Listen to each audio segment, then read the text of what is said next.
joining us for Building Brave Businesses, which is brought to us by Kochie's Business Builders, the 7 Network TV show, and the Digital Network for Small Business Owners, and also the Dell Women's Entrepreneur Network, which is a really incredible community of women dedicated to helping each other succeed.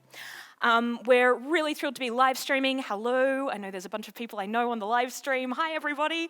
And to start with, we'd like to pay our respects to the traditional owners of the land, to the Wadawurrung people of the Kulin Nation, and to pay our respects to the elders past, present and emerging. As I like to say, sovereignty was never ceded. Why are we here? Well, first of all, today is about an incredible group of women with really big ideas who've gone out there and made it happen in their own businesses. And I am really excited about supporting that because for me, that wasn't always a given in my life. So I grew up in a housing commission estate in Brisbane and sort of surrounded by a lot of drug use and violence, and the idea that anybody who came from where I grew up was never going to make anything of their life. And I was very lucky to have a lot of incredible, particularly women around me who supported me, teachers, parents, an incredible support network that helped bring me into myself, who helped me succeed. And so I'm really, really, really passionate about how we as women create communities and support one another in that process, because I think that is the genius of women, right, is community building and support, is where we're at our absolute best. So I now run multiple multi-million-dollar companies. I've been very blessed to have a lot of luck and hard work kind of combining into one. And I'm also the Australian chapter leader for the Dell Women's Entrepreneur Network. So I went to a conference in Singapore in 2019. I was really excited by the kind of women who were in the room, women who were insanely successful running billion-dollar companies. And found the kind of people I wanted to be mentored by.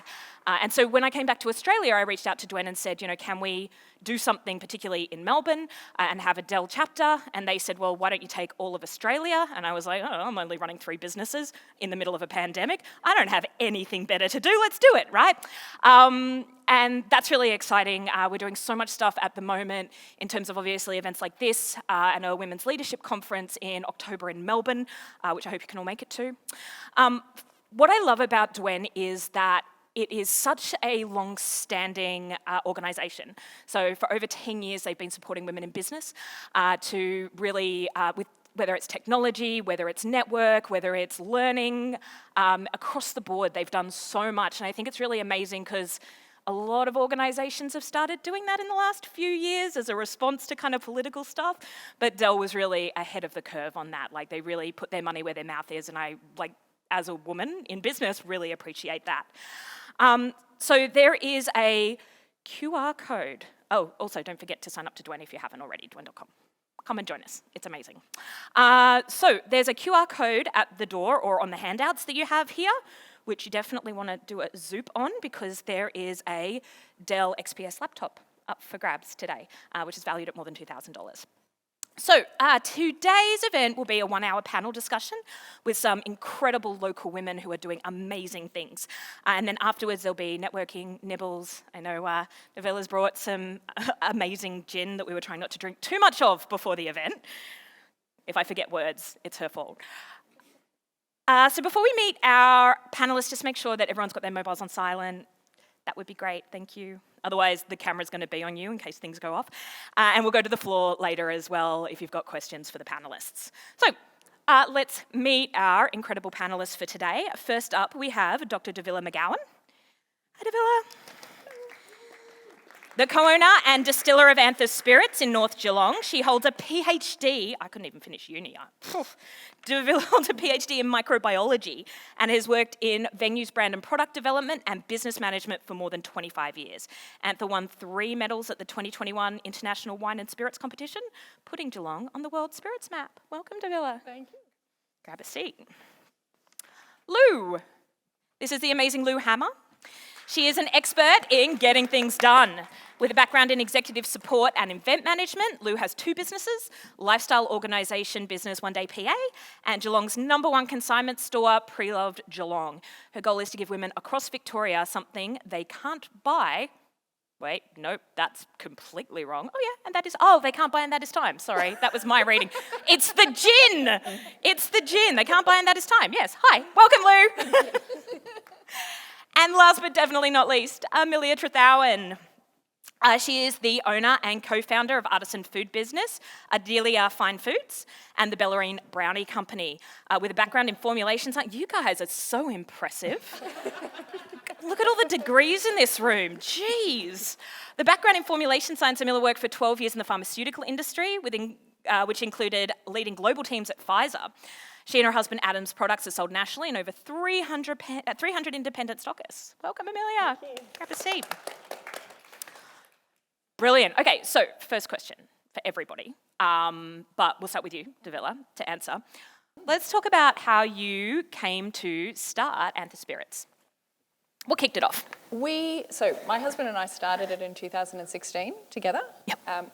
Both of us were in jobs that we had lost our love for. So Right. I was finishing a PhD in molecular microbiology, and I'd lost my love of science. And I felt like I wanted to use my skills set more practically. My husband had been in the liquor industry. He was working for Bacardi, and he'd gotten to sort of a manager role, and he was working a lot with spreadsheets and just missing. Yeah. We were both a little bit wanting to do something new. And then a friend of ours knew a guy who needed a distiller. And in 2016, there was only a few distilleries in Australia. There weren't very many distillers. Yeah. So they're like, give me someone who knows the theory. Yeah, So right. Seb and I'm a scientist. Seb's up to his eyeballs in the liquor industry. I am as well, because that's where we sort of met, through that sort of stuff. And we sort of knew the theory, so we went and did this thing. So the deal was, Seb was on a 6-figure salary, and he went down to 3 days a week to take this opportunity. Wow. I was finishing my PhD, doing sessional teaching at university, and a little bit of scientific consulting in food waste recycling, which was awesome, getting to use my skill set practically. And as a part of the job, we asked if we could have a day a week on the still, just to play. Now, both of us have always loved gin. My favourite drink, as yours is the Negronis. Fabulous, and I've been drinking them for a very long time.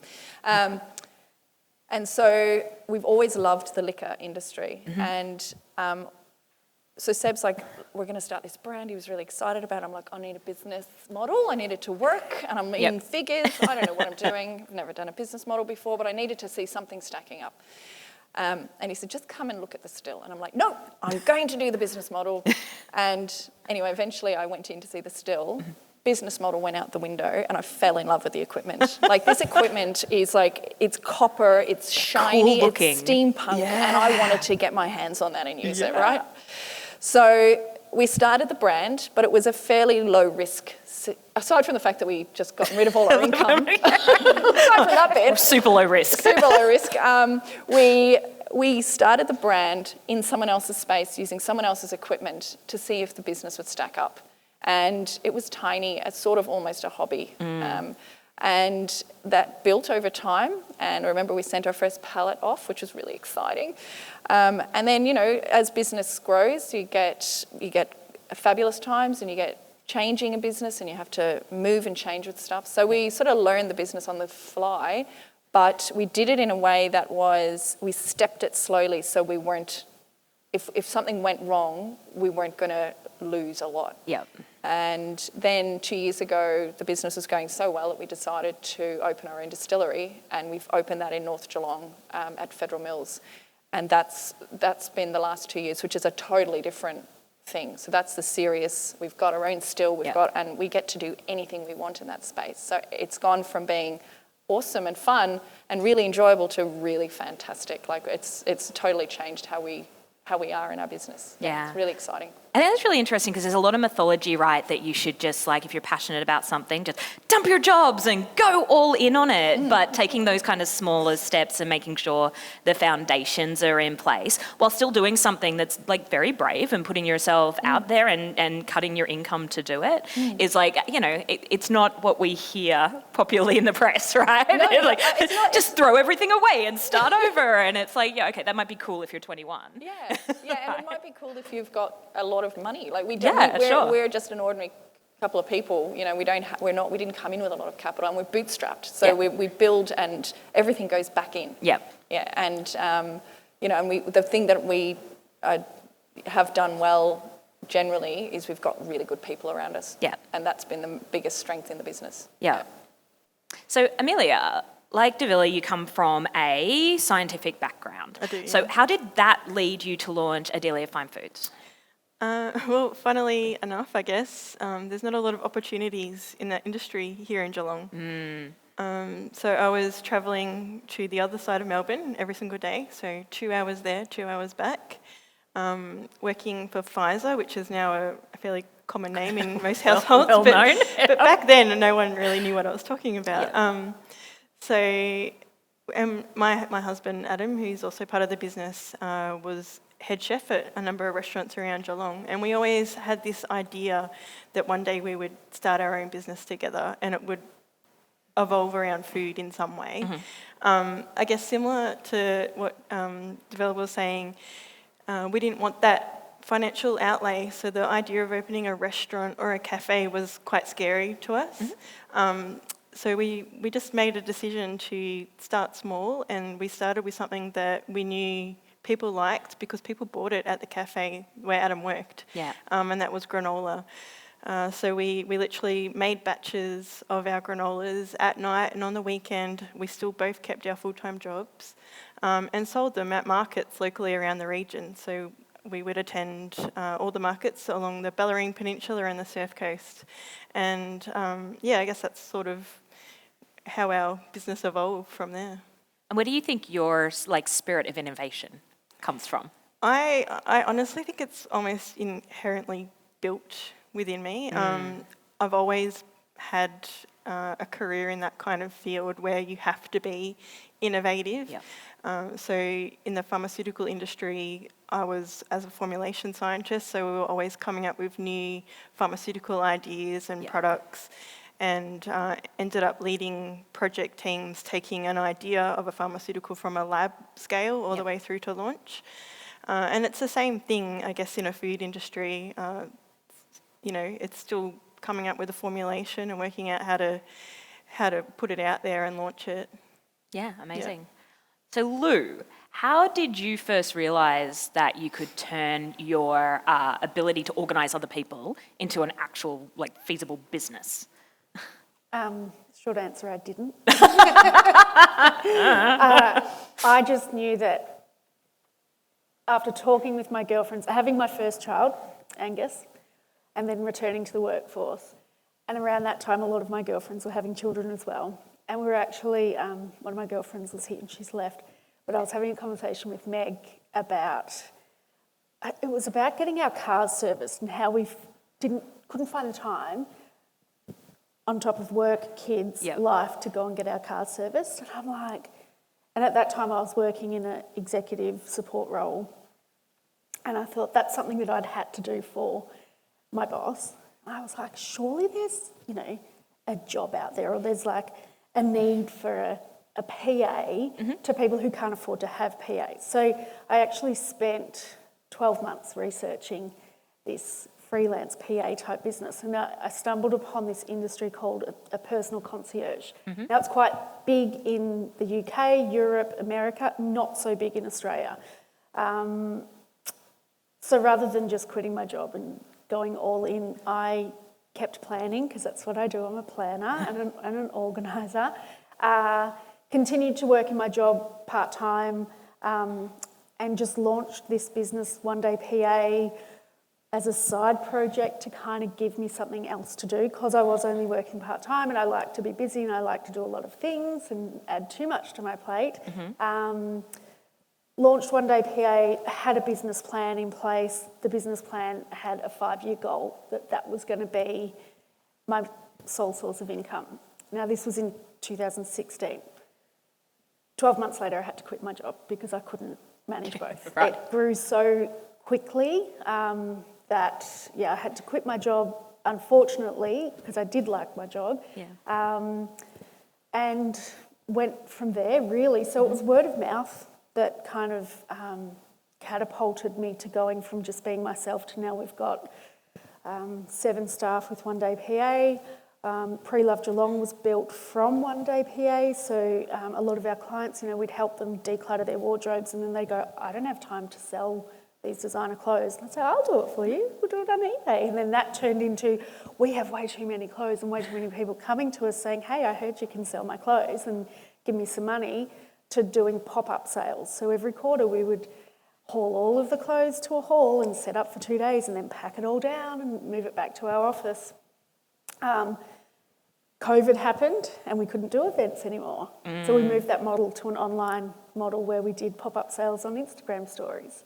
And that sustained the 1 day PA team and the Pre Loved Geelong team for, the ins and outs, the lockdowns. There was a lot of the 1 day PA work that we weren't allowed to do. We weren't allowed to go into people's homes unless we were helping them move house. So honestly, the business has organically grown. From what it started off as me going, I'll just help people do errands and run around town and, take their cars to get service, has turned into this full 7-people business where we help people move house and we set their houses up while they're on holidays and they come home and they're like, oh my God, my pantry looks amazing, and my children's bedrooms, everything's organised and neat and tidy.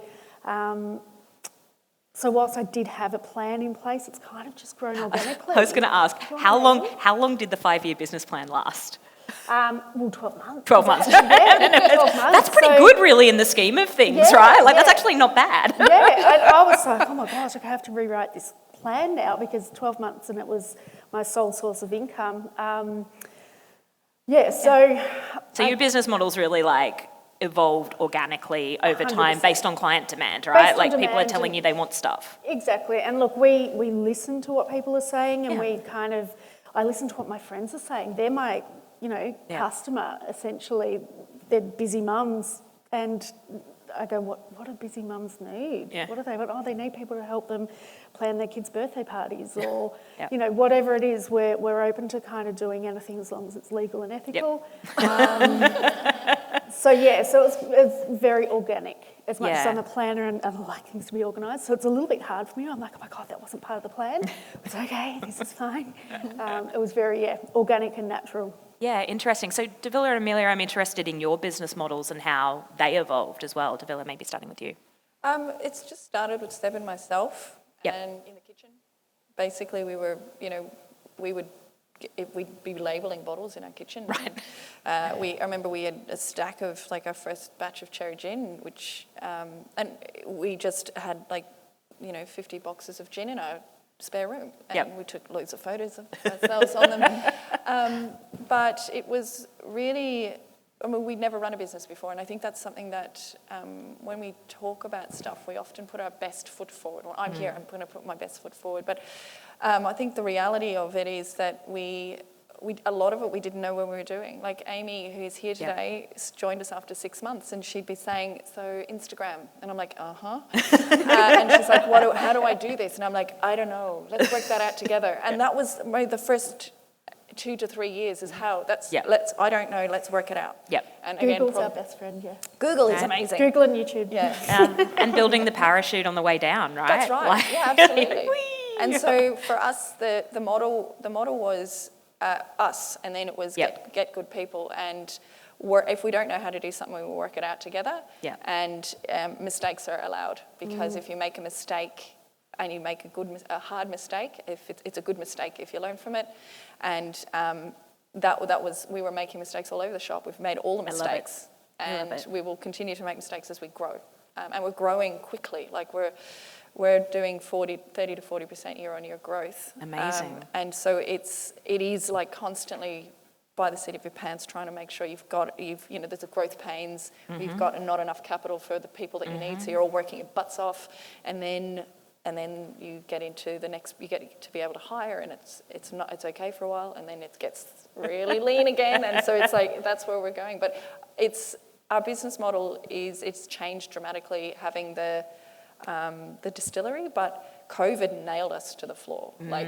We lost 80% of our revenue overnight. Oh, wow. Right? So, and we could not advertise because all of the people that we sold to were hurting. Yeah, right. So we changed our communications from buy gin to, hey, how's everyone going?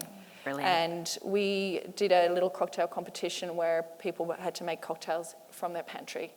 Right. Because everyone was at home. So whatever you've got at home, make a cocktail. And generally the funniest one won every week. And we gave a bottle of gin away every single week of lockdown. Wow. And like we had one girl who was making a drink and she was making a tequila sunrise with gin, and she was just pouring out of this huge orange container, and she just poured it all. And she was in her dressing gown. It was the funniest thing. So that was where we were at. We weren't trying to make sort of cool, funky cocktails, but necessarily sometimes they won. So that was one way that we had to change. And then as we moved out of COVID, we obviously needed to diversify what we had. So we went from selling gin to bars to our online store. We're doing consulting. We're doing, we've got a retail cellar door, and then we do heaps of collaborations. So the diversity in the business is massive now. So if something does fall down now, we've got something else that will hold us up. So we're always hustling. All right? of the things, yeah. And we're finding with those collaborations as well, we get new skill sets in, we find new ways of doing things. So we've done collaboration with the Royal Botanical Gardens, and we do Scott Pickett Group, and we're doing another collaboration with the Australian Gynecological Cancer Foundation. Wow. And every single one of those collaborations brings in new information, new skill sets, new connections, and friendships in the end, actually, is what's happening. So it's amazing. been great. Yeah. Yeah, great. So Amelia, business model, but also I'm interested in, everybody knows how difficult it is to financially get a business off the ground, right? And I think for some of us who are maybe more service-based, it's a little bit easier, whereas those of you who are in a more product-based business, the outlay is a lot more difficult, right? So both, how did you kind of determine your business model, but also how did you sort of financially set yourself up to be able to roll that out? Yeah, sure. So, as I mentioned, we started the business as a home-based business, literally making granola out of our pretty crappy oven in our kitchen, to be honest, and selling it at markets on the weekends. And so that was direct selling to the end consumer. And then at those markets, we were just getting continually asked, where else can we buy this when you're not here at a market? So that gave us, I guess, the drive to then go out and approach different stores within the local region and try and get some stockists on board to stock our products. And they all welcomed us with open arms. They were so positive and so supportive of a local brand and of us and of what we were trying to achieve. It really gave us the encouragement to go further. So following, I guess, the first 5 stockists here in Geelong, we got that sort of positive encouragement to then go out into Melbourne and further afield, and we now have over the 300 stockists nationwide. Wow. So our key business model now is not that direct to consumer model, it's more to other businesses through those stockists. We've also got a number of distributors in some of the other states who do that for us as well. And I guess we got to that point at home where we then had to move. We literally had, every spare bedroom, our rumpus room, floor to ceiling with boxes, our neighbours, the whole street surrounding us, getting these great big wafts of granola all day long. And it just was sort of becoming, too big. So we took that first initial step, and I guess that's where our first financial outlay was to customise a kitchen in Ocean Grove. And we moved in there, and at the time it felt massive. Looking back, not so much, but at that point in time it was like this massive step. And the first week that we moved into that commercial kitchen, we hired our first employee. Wow. And I guess at the time, although we had to move because we needed more space and we needed more equipment and people and all the rest of it, at the same time, the space felt huge compared to where we had come from. And so I guess that's where Bellarine Brownie was born. Right. So just, I guess, trying to think of ways to utilise that space, utilise our employees, utilise our skill set in other ways. And then also the connections we'd made with all these stockists, they can only have so many granolas on their shelf, so what else can we give them? Yep. So that's where Bellarine Brownie came. And then about this same time last year, we upgraded again when we moved into a bigger commercial kitchen. Was it as scary that time round? To be honest, we've got our biggest financial debt that we've had. Right. So we've been in business now for 9 years, and the most debt we've ever had is right now. So Can we touch on that a little bit? Because I think it's like one of the things, and it's called building brave businesses, right? It's terrifying, taking on your first premises, taking on your first employee. You don't want to let people down. What if there's not enough money? Like, how do you push past that fear? Yeah, like how do you personally just go, all right, we're going to do this? Like, how does it work for you? Yeah, so for me, I mean, I'm so fortunate that I've got my husband in the business as well. So between us, we kind of have most bases covered. We have an incredibly supportive family and network around us. To be honest, without our parents, none of this would be possible. They have the kids all the time and help with school pickups and all the rest of it. And then we've got this amazing team who want to help us grow the business. So through having people who are passionate about, our brand and what we're trying to do is really, really helpful. How, I guess, from the financial perspective, I guess you just got to believe in yourself. So we have a true passion for what we do and our brand and our products, and between us, the determination for it to succeed, and knowing that perhaps there is this, short-term financial stress, and it has been quite stressful this year in particular. Having people not being able to pay us because they're also going through hardship and things like that. But yeah, just having that determination to take that step and succeed. Call it that white knuckle phase, right? Because you just got to hold on and hope it's going to do everything you can while you're white knuckling and hoping it works out. Yeah, that's right. and just working your butt off and trusting that your team has got your back. That's amazing. So all right, you've got your businesses kicking. Yeah, and I think both Davila and Amelia have talked about how they kind of grew their customer bases. Lou, how did your customer base grow? I knew who I wanted to be my customers. So I unashamedly stalked them. I love that. Instagram.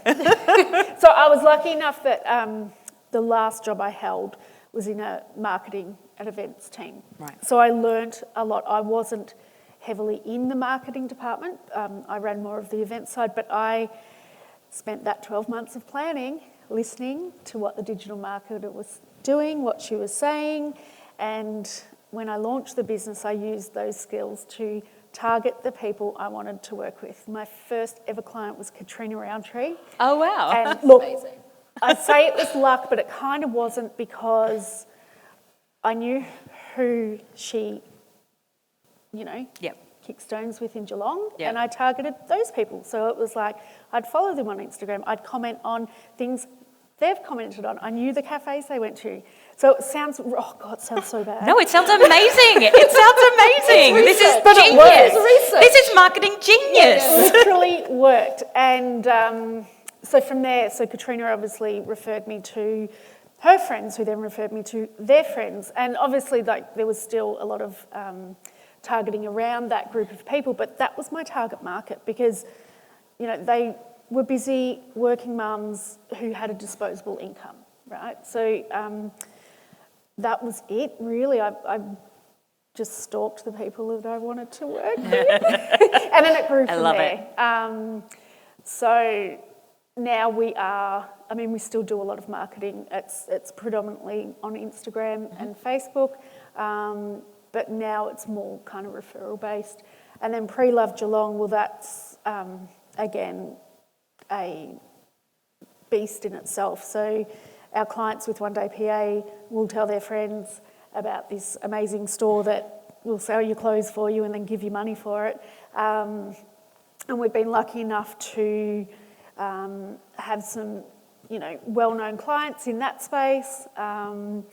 So yeah, it's kind of just doing really good work and making sure that the clients that we have, we treat them with enough respect and that they refer us to their friends, because that's I don't think there's any, easier way to get work than having somebody you've done work for refer you to 10 of their people. Totally. Yeah. Absolutely. The thing about your work is you're working in a vulnerable space for women. Totally. So for someone to come out and say, I need help, I need help, right? Totally. But to actually You have clients in this room. Yeah. So, but it's that thing of you've got to go in with sensitivity. You've got to, and that vulnerability could be. Absolutely. So you're obviously backing up with a brilliant product and a brilliant service. So, I think you can do all the marketing in the world and then have great leads, and then if you're not backing that up. So one thing that was really important to me and still is, it's just no BS.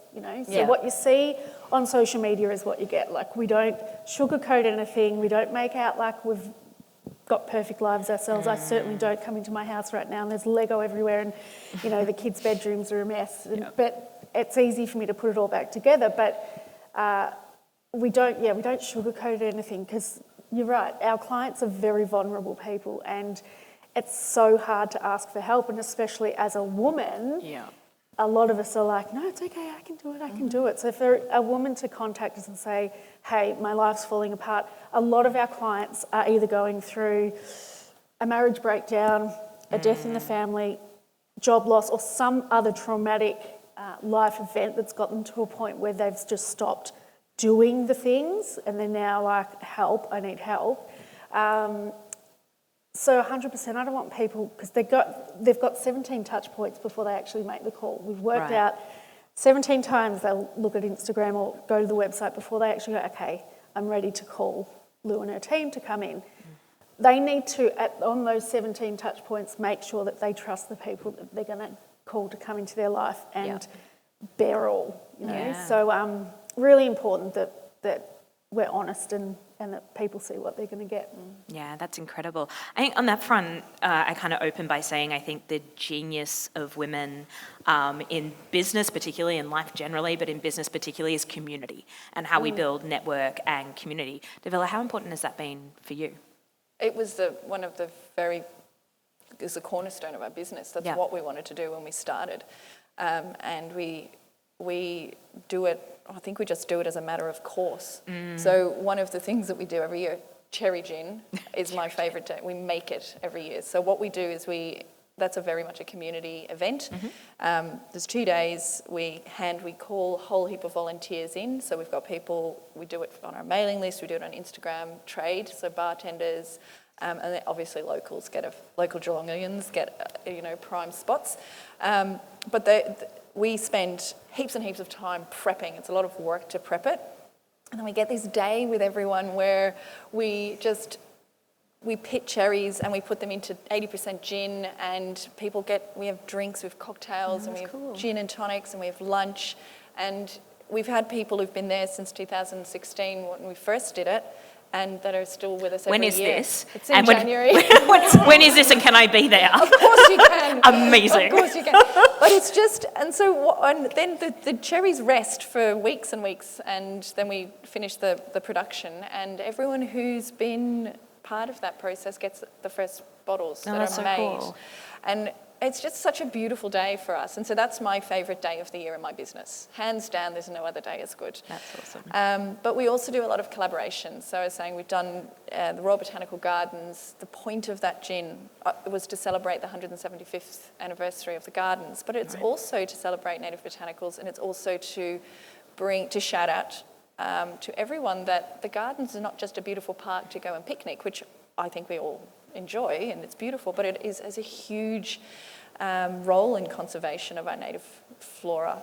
And I was talking to Neville Walsh, who's he's the CEO of the Gardens, and he was on a whitewater rafting expedition down the Blue Mountains to collect samples that maybe there's only one left after bushfires. Yeah.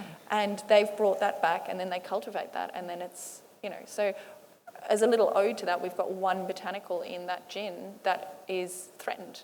Wow. It's one of the most beautiful lemon citrus flavours I've ever encountered as far as natives go. And when they gave it to me, they didn't tell me it was threatened. And I'm like, I need loads of this one. And they're like, you can't have it. Bring it all to me. I know, it's threatened. And I'm like, oh, I'll just use one leaf then. And the leaves are like tiny. But so that's and so we can tell those stories. And the same with the Australian Gynecological Cancer Foundation. That's very personal to me. like one of the things that they spoke to us about, we're making a gin with them. It's going to be bright purple, really like massively attention grabbing, which is the point, and we want to start conversations. There's 8 gynecological cancers. I didn't know about that. Yeah, amazing. So that's a way of us using the means of alcohol to spread good in the world. Yeah. But and that's how we engage and we collaborate as much as we can locally, nationally, and statewide. So that's where we go. Yeah, amazing. Just a reminder to everybody, we're going to be coming for questions pretty shortly, so make sure you have your questions ready. For those of you who are online, pop them in the chat box. For everybody else, write them down, be noting yourself. All right, let's talk about technology. I feel like we've kind of touched on this, and I think particularly in the face of, particularly in the face of COVID as well. How has technology online, let's start with you, Amelia, been like a part of your business and impacted the way that you're innovating and doing business? Yeah, sure. Technology's definitely played a part, but it's never really been a massive, I guess, component to our business. So we obviously have our website and Instagram and Facebook. And then we also use things like Square, Stripe and PayPal to receive payments. I guess on a day-to-day kind of basis, we've got, Xero for financials, and we've got this other amazing system called Fishbowl, which is our inventory management system. I love how you start with, we don't really use technology, but also here's a list of 50 things that that we take so for granted. That is about it. And the rest of it is very much, on the job, innovation and, working at the bench. So, most businesses have majority of those things I just listed. There's nothing. Yeah, I actually think you'd be surprised. Yeah, okay. Especially with things like Xero, how few people actually have their heads around inventory management, how much stuff can actually be done and simplified and systemised. I'm actually shocked when I go into quite large businesses, how often people are writing things on pieces of paper and mailing it places, and you're like, get a OneDrive or a Google Doc, use. There's a cloud, use it, right? Yeah. I think, Lou, for you. I made a comment before that tech scares the heck out of me. One thing when I left, so I worked corporate, so we had IT department. There was a department for everything to fix whatever problem you had. And when I went out on my own, I was like, I just need my own IT department to fix my computer. So as much as I say tech scares me, I do love it. I love the efficiencies that it can create. So Pre Loved Geelong, one thing that we were spending a lot of time on was data entry. So Leela might bring me 20 items of clothing to sell, and we manually entered all 20 into a spreadsheet and then had to manually mark it as sold. And I'm like, oh my God, this is like a nightmare. So throughout the COVID lockdowns that we had, and we got business grants, I thought, you know what, when we come out of this, because we are coming out of it, we're coming out of it bigger and better, so let's get somebody to create an inventory system, management system that's going to save us time. So I actually found a guy in Brisbane through somebody else, and I just said to him, actually got one of the girls who works for me, and I said, tell him what we need, tell him what doesn't work, what we're spending all of our time on, and just see if he can build it. And he did. He custom made this incredible inventory management system that talks to all other parts of the business, and it saved us hours and hours and hours of time a week. As much as it hurts my brain when it goes down, because I'm like, I don't know how to fix this. It's phenomenal, absolutely phenomenal. Also, what does it do then for your ability to scale your business as well? Well, the time or the resources that I had doing I think we worked out it was about 7 hours a week.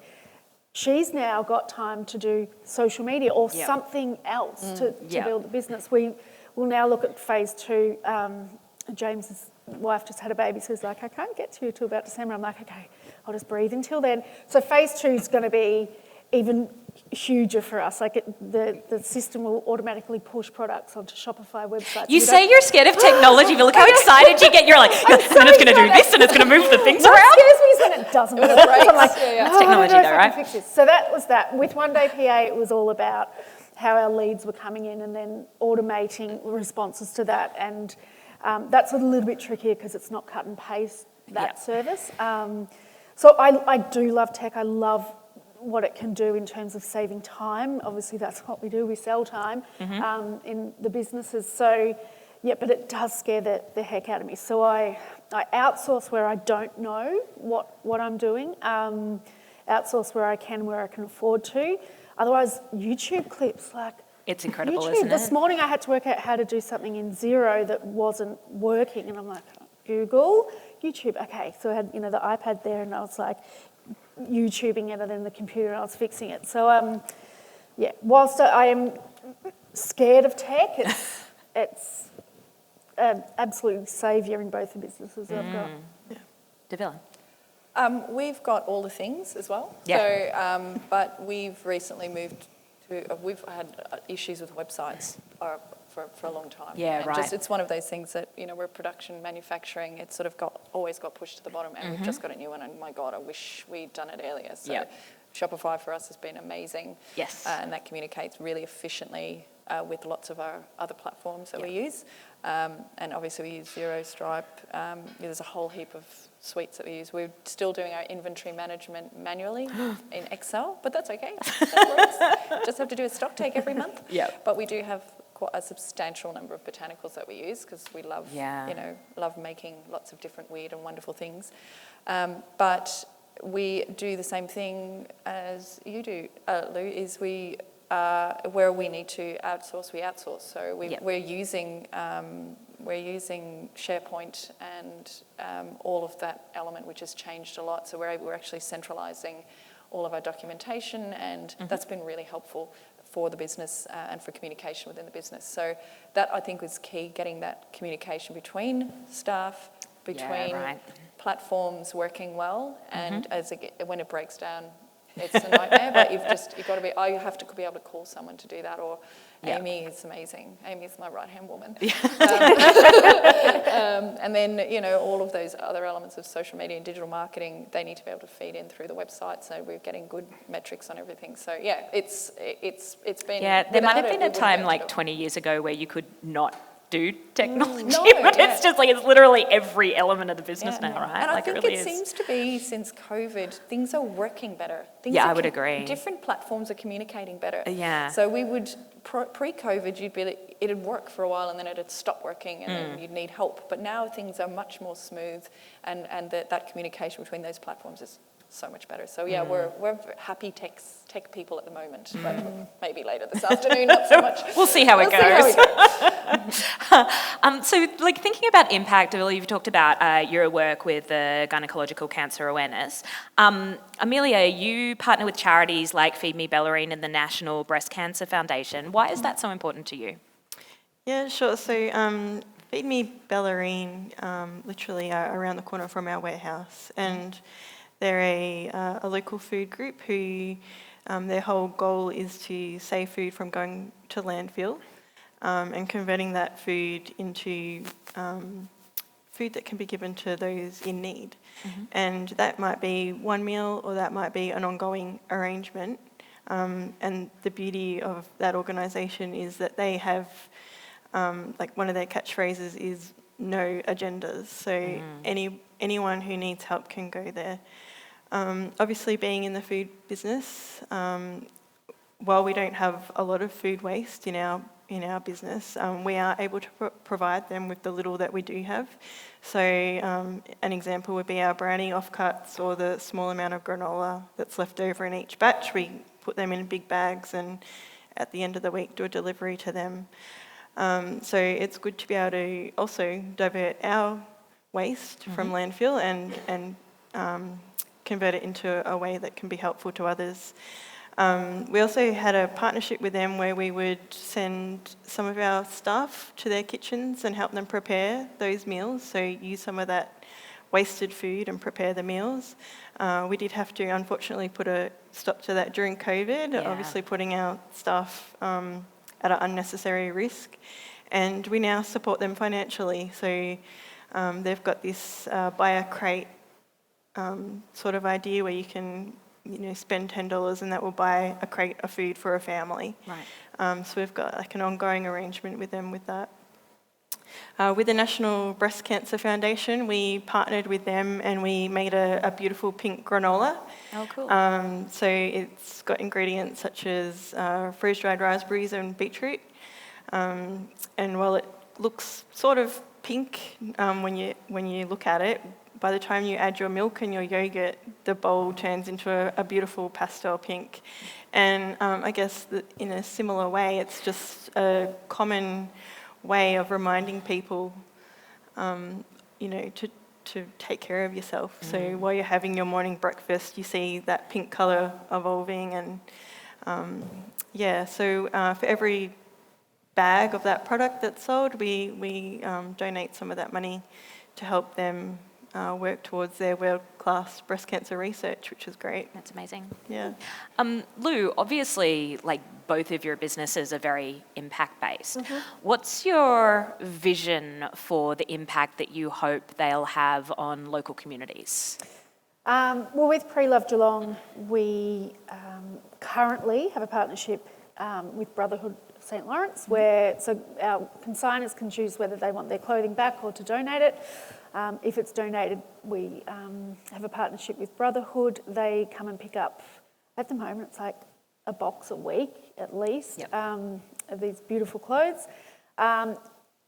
Vision for the future is so there's an organisation in Melbourne, I don't think there's one in Geelong, I cannot find it, and they clothe women who otherwise could not afford to buy appropriate clothing for work or for work opportunities. Currently in talks with an organisation in Geelong to do that in Geelong. That's great, amazing. Yeah. So they can come to the shop and be able to pick out an appropriate outfit to whether they're starting a job or whether they need to go to a job interview. And I love that they can come and pick it out, right? Because I think there's a real, rather than say having something sent to them, because I think something that can happen in sort of charity situations is it's really important to keep a focus on dignity, right? On people having that ability to come in and shop, and choose what they want rather than just you're getting the handoffs. You know what absolutely. I mean? You want to feel good in what you're wearing. And you're not going to look good if you don't feel good. So it's important that they can come in and feel safe and feel welcome to walk into the shop and be able to choose something. Great. So we're going to pop to questions in a second, and I'm going to check the computer to see the online questions. But before we do, I'd love from each of you one piece of advice. What's the most important thing that you think women need to know about founding and scaling a brave business? Start with you, Davila, we'll go down. Yeah, I know. All of them. Yeah, so persistence, being able to knowing that any problem that you come up against, you can solve it. That's been my knowing. You just know you can solve it because every problem is solvable. And also those times where you just need to go, that's not for now, and leave it for later. And if you can't get to the bottom of something, it's not a failure, it's a mistake. You learn from it, you get up and you go. So persistence, getting up from falling down, because you will fall down. Things are going to knock you over 100 times, and you just need to, be Rocky Balboa and get back up. Love it. Lou? I think being true to yourself, who you are, what your values are, and what your mission is really important.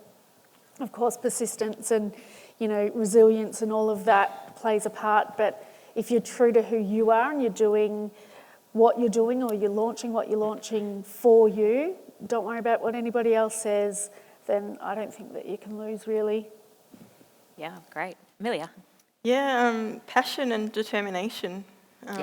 Basically, those two words pretty much sum it up for me. I think you've also got to be flexible. So if, along similar lines, if we had stuck to our 5-year plan when we first wrote it up, we wouldn't be where we are today. Absolutely not. So obviously having a plan is necessary, but being open to that changing and being flexible is so super important. Amazing. Okay, any questions from the audience? I'm going to check the online ones as well. Sorry? Live questions only. Oh, live questions only? Okay, done. Sorry, online people. Anyone got questions? For the crew. Someone ask a question. Thank you. Over here. Mic? Yeah, pop in the mic. Just a quick question. You probably get this all the time. So do you need yourself a one-day PA sometimes? Like 100%. I've got a lot of them. There's a husband. There's 2 children that can now do their own lunchboxes. Yeah, totally. Like sometimes my life is a hot mess, and that like idea of balance. I don't know if you guys have. Oh, I've got great work-life balance. Nobody has great work-life balance. Like sometimes business life is amazing and absolutely nailing it, and everything's working. All staff are happy, and like we're nailing our targets. But home life, the house is a freaking mess. There's laundry everywhere. I haven't had a holiday for ages, and I'm not sleeping. Other times, like Friday at what time is my sister? We fly out to Fiji at 11 o'clock for 11 days. Home life's going to be great. I don't know what's going to be happening in the business. I'm sure it'll all be fine. It'll be fine. So the ability for me to be able to switch between both is really important, and understand that, I do need help, and I ask for help when I need it. It was very hard at the start to be like, oh my God, I haven't got all, like I'm not juggling everything. I used to think that because I've kind of been following your business with your admin stuff for a little while. Yes. And your Pre Loved Geelong is actually just up the street from my house, which is extremely amazing. Purchases. But yeah, I wondered how you did that. Yeah. I was thinking, God, she added.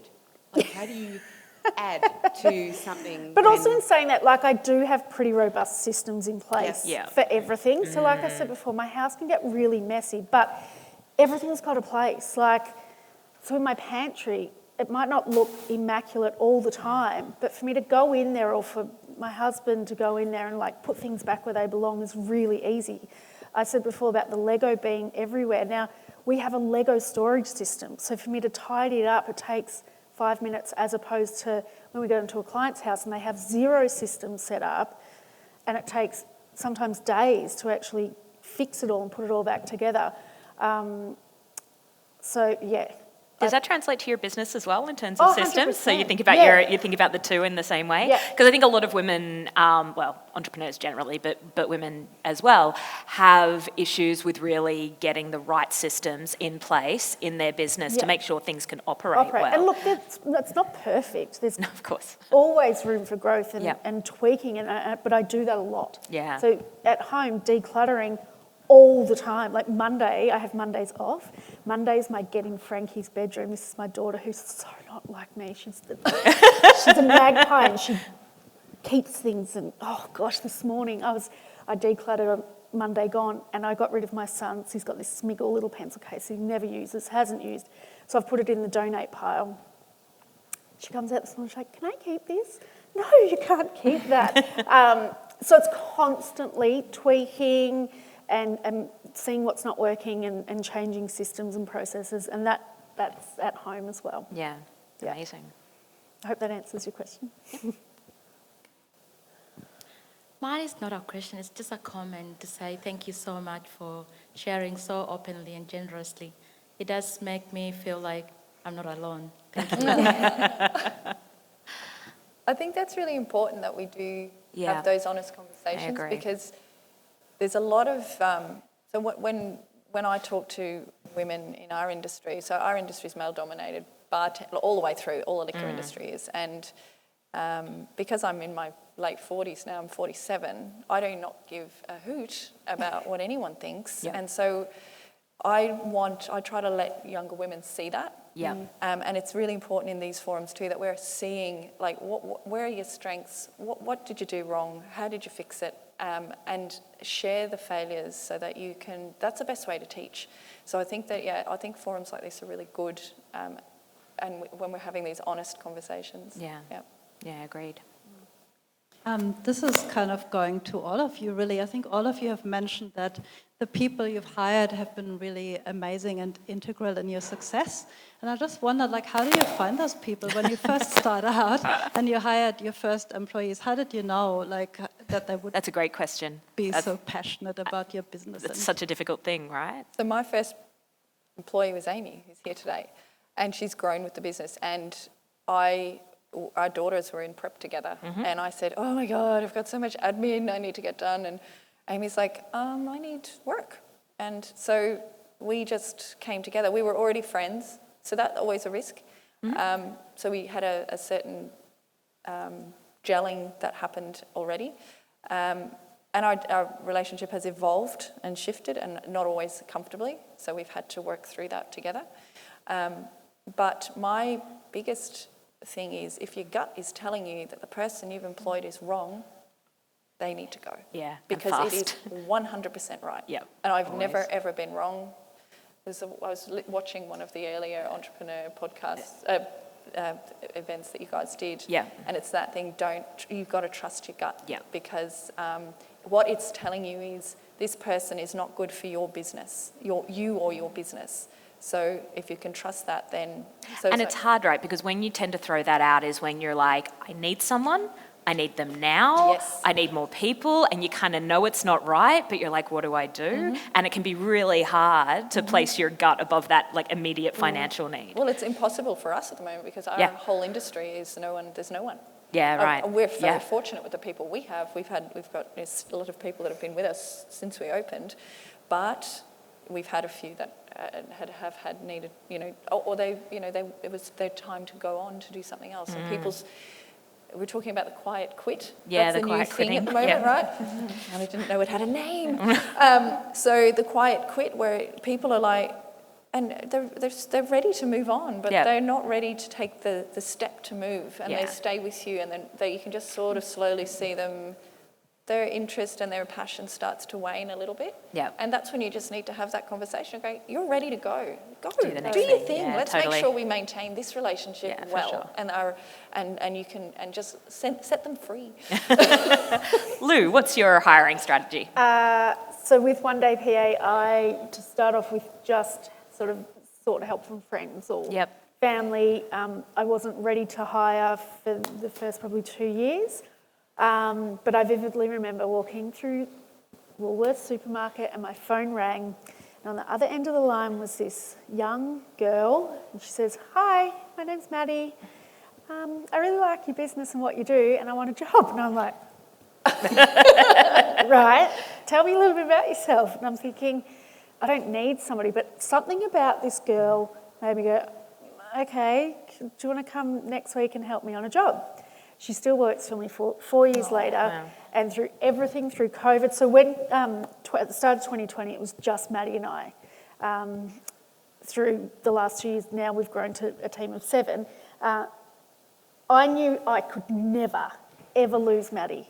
She is me at 25, right? So I've done everything in my power to keep her. Even if I couldn't afford to keep her, I'm like, it has to work because I can't lose Maddie. Yeah.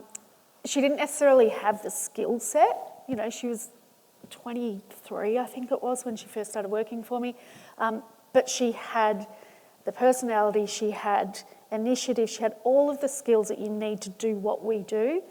And I just trained her up to be what she is now. So 4 years down the track, she's still with me. And if ever I move on, I'm taking her with me forever. And then with the shop again, with Pre Loved Geelong, I needed a store manager, and one just fell on my lap. She'd just come back from Scotland. She'd spent 2 years on an island, isolated during COVID, wasn't allowed off the island. She was actually a referral, but I was interviewing a whole bunch of other people for this role, for this store manager role, and she had just jumped in and done a job for One Day PA because we needed an extra pair of hands. So she was referred to me from somebody else. Anyway, she's coming to the shop. I said, do you want to come into the shop and we'll just have a chat? Because I hadn't actually face-to-face met her. She'd done work for One Day PA, I hadn't met her. She sits down, she's all dressed up, and we're talking, and she's like, oh, yeah, I used to work for Gorman, blah. I'm like, oh, my God, wow. I said, I'm looking for a store manager here. She thought she was there interviewing for the store manager job. Her resume was sitting in my spam folder. I didn't even know she applied for the job. So I'm like, oh, hang on. So do you know, how to sell clothes and retail? And again, she's very similar to me. Similar personality, attitude, can do, and I'm like, yeah, I need you in my life, and again, you're not going anywhere ever. Please don't quit. So not necessarily looking for the skill set, but the personality. Culture is really important for me in both businesses, and if I don't think you're going to get along with the other people that work for me, then it's just a hard no. I don't care how much experience you've got. Yeah. We need happy people working together. Yeah. Amelia?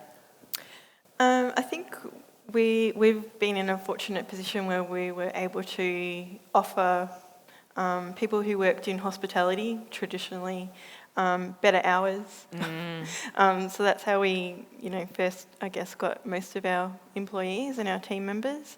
So the idea of working, 8 till 4 and no weekends, especially for, veteran chefs who just wanted to get out Totally. and they had no idea what they would do next. So it's sort of like, a really nice stepping stone for a lot of them. But to keep them, just, I guess, empowering them to be part of the business, to help us improve the business, to make decisions, to see something that needs fixing and giving them that empowerment to go for it. Yeah. Yeah. Yeah, I think that's amazing. really what's been the key for us. Yeah. Yeah. Yeah, and I think for us over the last 15 years of hiring, and we've made some terrible, bad hires, embezzlement, we've run the gamut. We've made some terrible decisions. And what I feel like I really realised in the last 3 or 4 years, and it's kind of what Davila said there too, is that my best hires are always people whose work I already respect. Yeah, so if I see someone and I'm like, they might be working for another company and it might be waiting for a while until they come free, but I'm always keeping an eye on the people whose work I really respect. And then the moment they have it might be, hey, do you want to do some contracting on the side? Hey, do you want to do some stuff, right?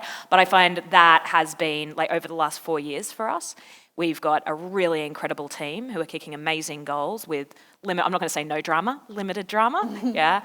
And it's because every single one of them I hired because their work I already respected.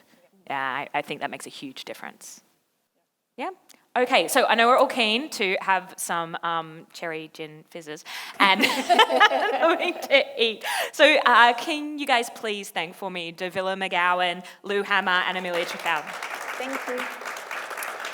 Thank you for joining us. Please stick around for nibbles and stuff. And for those online, thank you for sticking with us through the few technological issues. And make sure that you join up to DWEN.com. We'd love to have you as a part of that network.